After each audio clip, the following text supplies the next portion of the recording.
देखिए, आज का टॉपिक है हमारे पास conduction of urine and the micturition. तो देखिए, कंडक्शन ऑफ यूरिन के बारे में हमने पिछले लेक्चर के अंदर देखा था। तो देखिए, पहली लाइन वही जो पैराग्राफ है वो यही चीज बता रहा है। The urine produced in the nephron passed into the collecting tubule which open into the duct of Bellini. अब देखिएगा यहाँ वर्ड एक और ऐड कर दिया हमने, that is duct of Bellini. तो कलेक्टिंग टिब्यूल से या कलेक्टिंग डक्ट से होता हुआ यूरिन सबसे पहले कहां पर गया? Into the duct of Bellini. Duct of Bellini converge towards the hilum. तो हाइलम आपको याद है, जहां पर मैंने कहा था आर्टरी वेन होती है, चाहे आपके पास लिम्फेटिक सप्लाई है, वो वहीं से एंटर करती है और वहीं से एग्जिट करती है।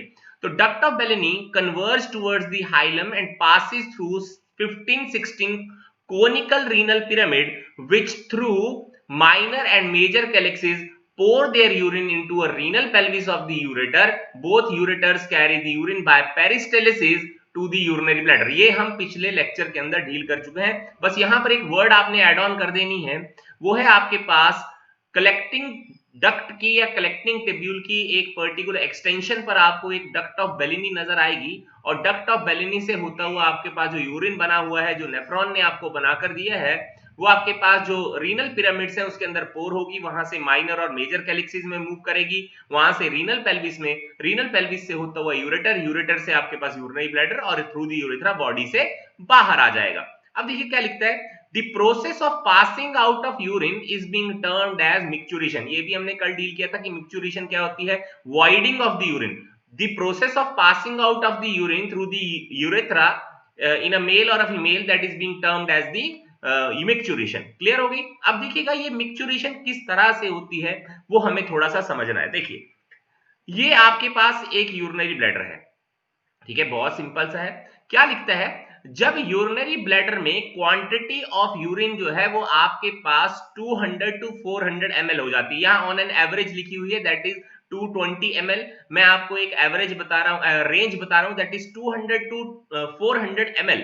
अगर आपके पास ये ब्लैडर जो है वो यूरिन से फिल हो जाती है, तो उस समय पर्सन को अर्ज जाएगी कि उसको यूरिन करने के लिए जाना है, that is the process of avoiding the urine, that is micturition के लिए उसको जाना है। ठीक है, अब ध्यान दीजिएगा जरा सा मेरी वर्डिंग के ऊपर कि ये आपके पास पाथवे किस तरह से फॉलो होती है। ध्यान दीजिए कि जैसे ही इस पर्टिकुलर यूरिनरी ब्लैडर में 200 टू 400 ml से ज्यादा यूरिन यहां पर इकट्ठा होना शुरू होगी, वैसे ही आपके पास इस पर्टिकुलर यूरिनरी ब्लैडर में आपके पास स्ट्रेच रिसेप्टर्स होते हैं। क्या है जी? स्ट्रेच रिसेप्टर है, क्योंकि आपके पास हमने कल भी पढ़ा था कि यूरिनरी ब्लैडर के अंदर ट्रांजिशनल एपिथेलियम होती है जो स्ट्रेच करने की कैपेबिलिटी रखती है। तो जैसे ही यूरिनरी ब्लैडर स्ट्रेच करने की कोशिश करेगा, वैसे ही आप ध्यान दीजिएगा कि ये जो नर्व एंडिंग्स हैं, ये आपके पास जो प्रेजेंट है यूरिनरी ब्लैडर में, ये स्ट्रेच को बेसिकली फील कर सकती हैं। तो जैसे ही आपके पास स्ट्रेच रिसेप्टर एक्टिवेट होंगे, यूरिनरी ब्लैडर से एक इंपल्स आपके स्पाइनल कॉर्ड में जाएगी, और स्पाइनल कॉर्ड से बेसिकली एक रिस्पांस जनरेट होता हुआ आपके पास नर्व इंपल्स के थ्रू आएगा, जो यूरिनरी ब्लैडर की आपके पास एक मसल है जिसका नाम है डेट्रूसस मसल। ध्यान दीजिएगा, डेट्रूसस मसल आपके पास में एक्टिवेट हो जाएगी, उसकी कॉन्ट्रैक्शन होगी। तो जैसे ही कॉन्ट्रैक्शन होगी तो आपके पास इस पर्टिकुलर यूरिनरी ब्लैडर का साइज छोटा होना शुरू होगा, और यूरिन जो है वो पुश होकर इस पर्टिकुलरली इंटरनल स्फिंक्टर को आपके पास ओपन करते हुए through the external urethral sphincter आपके पास बॉडी से बाहर थ्रू द यूरिथ्रा आपके पास आती हुई नजर आएगी। वर्ड्स पे फिर से ध्यान दीजिएगा, मैंने क्या क्या चीज कही। देखिए, जैसे ही आपके पास 200 टू 400 ml आपके पास यूरिन यहां पर इकट्ठी हो जाएगी, वैसे आपके पास सेंसरी न्यूरॉन जो होती हैं वो आपके पास एक्टिवेट हो जाएंगी। सेंसरी न्यूरॉन का काम होता है सिग्नल्स को आपके पास में either into the particular brain और द स्पाइनल कॉर्ड लेकर जाना।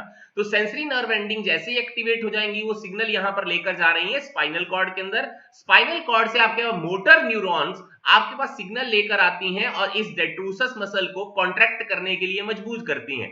तो जैसे डेट्रूसस मसल आपके पास कॉन्ट्रैक्ट करेगी, जो आपके पास यूरिन यहां पर यूरिनरी ब्लैडर के अंदर स्टोर हुआ है, वो आपके पास में इस पर्टिकुलर यूरेथ्रा के अंदर आपके पास जाने की कोशिश करेगा, जब इंटरनल यूरेथ्रल स्फिंक्टर आपके पास में ओपन हो जाएगी। तो ये वर्डिंग्स पर पक्का ध्यान देते हुए चलना है, क्योंकि ये क्वेश्चन पूछी जाती है। तो जैसे इंटरनल यूरेथ्रल स्फिंक्टर आपके पास ओपन होगी, वैसे ही आपके पास पर्टिकुलर एक्सटर्नल यूरेथ्रल स्फिंक्टर भी ओपन हो जाएगा, ताकि आपके पास पर्टिकुलरली जो यूरिन है थ्रू द यूरेथ्रा बॉडी से बाहर आ जाए। तो ये चीज आपने पक्का से ध्यान देते हुए चलनी है और यही चीजें यहां पर लिखी भी हैं, जरा ध्यान दीजिए। When urine gets collected in the urinary bladder, muscular wall of the urinary bladder get distended, distended का मतलब expand करने वाली है। Distension of the wall of the urinary bladder stimulate the sensory nerve ending in the bladder wall, causing detrussus muscle to contract। अब यहां पर एक wording पे ध्यान दीजिएगा, वर्डिंग क्या लिखी हुई है, micturition may be voluntary initiated और पोस्टपोन। ध्यान दीजिएगा, शुरुआत में जब आप छोटे बच्चे होते हैं, मतलब अप टू 6 ईयर आपकी एज रहती है, तो उस दौरान में आपके पास यूरिनरी ब्लैडर के आपके पास एक्शन के ऊपर आपका कंट्रोल नहीं होता है, तो उस दौरान में मिक्चुरेशन इनवॉलेंट्री होती है। इनवॉलेंट्री का मतलब हुआ जिस एक्शन के ऊपर आपका कंट्रोल नहीं है। लेकिन जैसे जैसे एजिंग होती जाती है, मिक्चुरेशन के ऊपर आपका एक वॉलेंट्री कंट्रोल आ जाता है। मीन बाय अगर आप ये चाहें कि पर्टिकुलरली आपको पोस्टपोन करनी है यूरिनेशन कुछ समय के लिए, तो आप उस चीज को कंट्रोल कर सकते हैं। तो ध्यान देते हुए चलिएगा। अब क्या लिखता है, अर्ज फॉर मिक्चुरेशन स्टार्ट कब होती है, जब almost little more than half of the urinary bladder जो है वो आपके पास यूरिन से फिल हो जाती है। तो वो आपके पास क्वांटिटी मैंने यहां पर लिख दी है, दैट इज 200 to 400 ml आपके पास यूरिनरी ब्लैडर के अंदर अगर यूरिन स्टोर हो रही है, तो उस दौरान में स्ट्रेच रिसेप्टर एक्टिवेट होंगे, सिग्नल को आपके पास में स्पाइनल कॉर्ड तक लेकर जाएंगे, स्पाइनल कॉर्ड से through the motor neuron signal जो है वो आपके पास डेट्रूसस मसल तक पहुंचेगा, डेट्रूसस मसल आपके पास कॉन्ट्रैक्ट करेगी, इंटरनल यूरिथ्रल स्फिंक्टर आपके पास में रिलैक्स करने वाला है। इस तरह से हम समझेंगे कि बेसिक उसकी ओपनिंग हो जाएगी और एक्सटर्नल स्फिंक्टर भी आपके ओपन हो जाएगा और यूरेथ्रा के थ्रू आपके पास यूरिन जो है बॉडी से बाहर आ जाएगी। तो ये एक इंपॉर्टेंट पार्ट यहां पर आपको रोल प्ले करते हुए नजर आएगी।